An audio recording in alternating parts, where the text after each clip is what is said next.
Okay, good afternoon.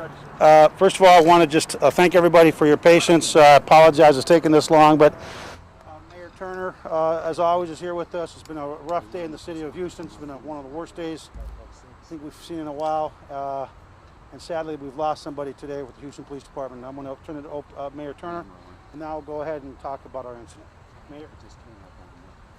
Thank you, Chief. And let me just echo what the Chief just said. It is another rough day. This has been a rough year. 2020 has just been a rough year. Just recently, I was talking with a number of mayors across the city cities are experiencing a great deal of violence. But let me just say, this one again hits home.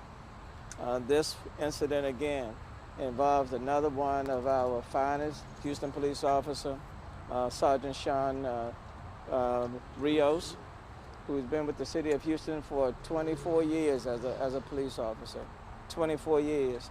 And as I've asked this city in the past, I'm going to ask again. And that is, I'm going to ask this city to pray for Sergeant Rios' family, for his children, for his parents, for other relatives, and I know Chief will say, who are members of HPD. So I'm asking the city to pray for this family, to lift them up. And then I want the city to pray for the police officers, the 5,300 that are on the force. Just had an opportunity to talk to some of them.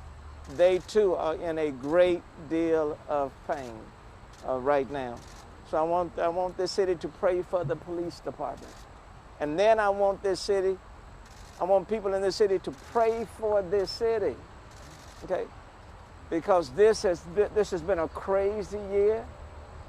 People are going through a whole lot, experiencing a whole lot. A lot of things are happening on our streets, okay? A lot of people who are on edge.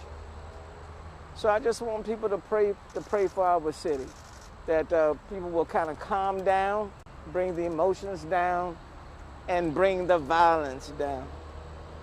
Because this is a tragic case, and it's just been a very rough year in our city.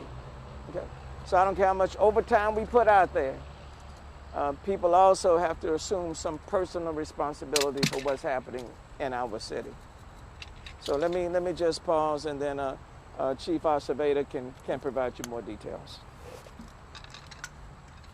Thank you, Mayor. Thank you always for being with us and for your support. It's pretty ironic that while you were having a press conference talking about your commitment to the safety of this city, of the people of Houston, your commitment not just to the safety of this city, of the people of Houston. Just listening to the latest, you can listen to more at khou.com. And you're actually domestic violence and mental health issues. And I want to tell you on behalf of all of us, it's been a tough year.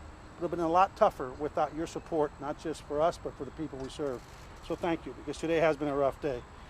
So this afternoon at about 1:30 p.m., citizens called the Houston Police Department Communication Center and reported shots fired in the 7900 block of the North Freeway, which is right here, with the cross street of Stubner Airline that you're all standing beside. At 1:35, units arrived. What occurred is really under investigation. It's a very fluid, dynamic situation.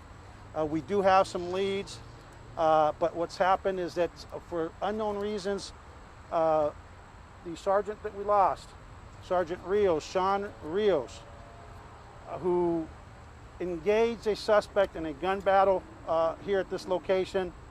After being shot, he actually ran to the motel about 50, 75 yards away.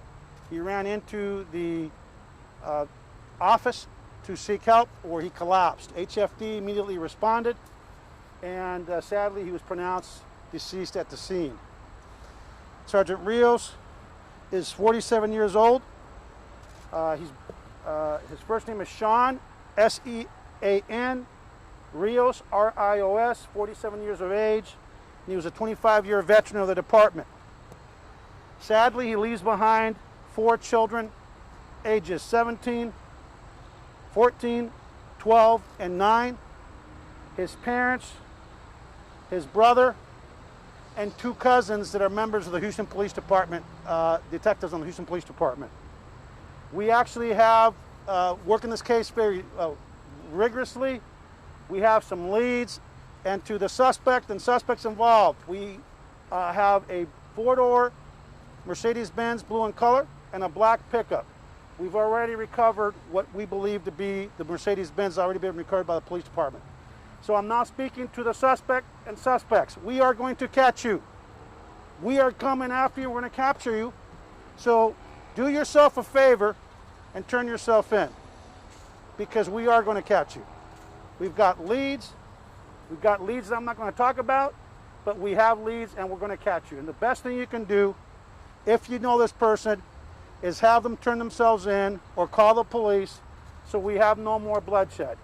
If you are rendering assistance to this individual or individuals, you are committing a crime. And so have them turn themselves in, turn yourself in, because we are going to solve this case. We have notified the family members, members of the Houston Police Department Family Assistance Unit are with the family. You know, media, sooner or later you'll figure it out. Please give the family some space. They really want to be alone today, which is understandable. You've got 4 young kids that have lost their father on his way to work. He was assigned to the airport, and he was on his way to his 2 o'clock shift when he got involved in this shootout here, as I described earlier. Anyone having information, please call Crime Stoppers or call HPD Homicide, or if you don't know what to call, just call 911 and tell them you have information. Come forward with information. We know that our number one force multiplier is the public. With that, we've got our Special Investigations Unit out here. We've got crime units all over the city looking for the suspect or suspects. And we've got, obviously, our Internal Affairs Unit, our tactics unit from the academies here. Everyone's here doing what they do, which is try to, obviously, do everything we can to catch this suspect, and secondly, look for any lessons learned on how we can learn from this tragedy to try to prevent them in the future through training and/or policy, if applicable.